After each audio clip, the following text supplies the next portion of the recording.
a nightclub in Orlando. It's devastating, and it's something I wish no one had to go through.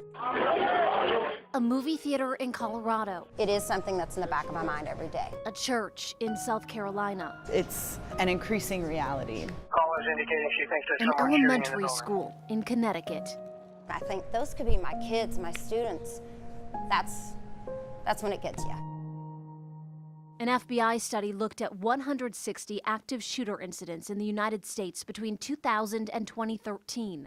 In those cases, 486 people were killed, more than 500 wounded. He's in the classroom. Shootings became more frequent the last 6 years of the study. The suspect is down. In 21 active shooter incidents, unarmed citizens successfully restrained the shooter. Here's what I want. Jesse Walker runs River City Self-Defense in Louisville. He teaches people what to do if they're face to face with a killer.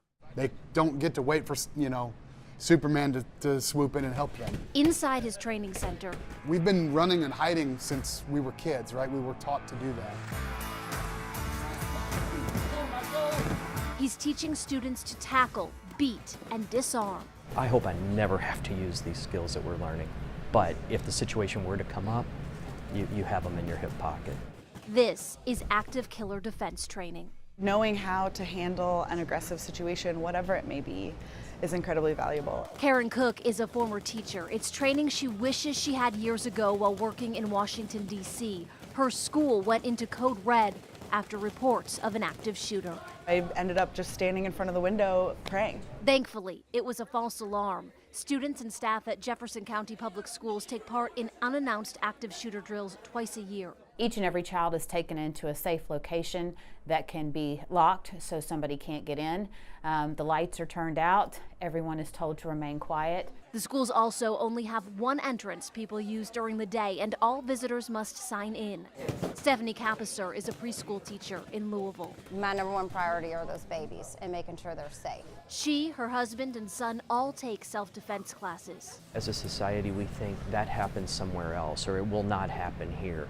But the people in Orlando, the people in Newtown, the people in South Carolina, they didn't think it was going to happen at their place either. Let them know that you're trying to help. Walker teaches his students to evaluate the situation, find the closest exit, determine if you can get there safely, or find a place to hide.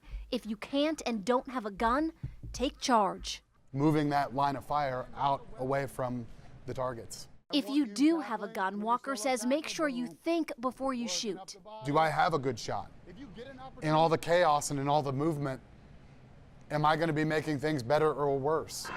The Department of Homeland Security says if the shooter is at close range and you can't get away, your chance of survival is greater if you try to take the shooter down. Walker wants everyone to have the training, but he hopes no one will ever have to use it. If the bad guys know that all of these people around the country are there training and hardening these targets, they make those targets less enticing.